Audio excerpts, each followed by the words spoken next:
Mais celui qui boira de l'eau que je lui donnerai n'aura jamais soif, et l'eau que je lui donnerai deviendra en lui une source d'eau qui jaillira jusque dans la vie éternelle.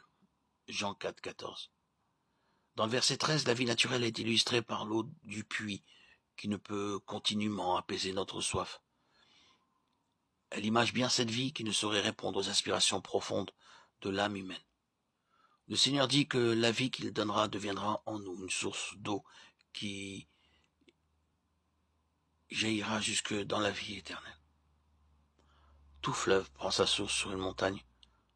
Son débit est conditionné par la hauteur de la source, du degré de sa pente, de la profondeur et de la largeur de son lit. Cette déclaration enferme en arrière-plan l'intuition divine. L'intention divine est de faire de l'homme le miroir de Dieu, pour que lui, le Créateur, trouve dans sa créature ce qu'il est en lui-même. La divinité mise à part, bien évidemment. Dieu ne sera jamais satisfait par le seul fait de venir en nous. Son dessein est de nous constituer d'après lui-même.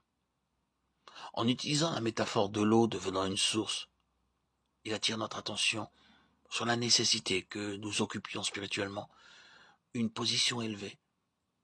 Nous abordons ici l'une des questions les plus difficiles parce qu'elle touche au désordre intérieur dans la constitution de l'homme et explique cette activité débordante des croyants dans le service de Dieu et l'état d'une immaturité évidente.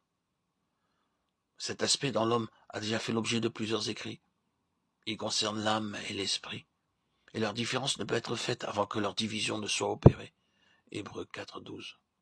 Et notre union avec Christ, ressuscité, réalisée expérimentalement, Éphésiens 2, 6. Cette division ne s'obtient et ne s'accomplit pas par l'étude, mais en reconnaissant les droits absolus de Dieu en nous et sur nous.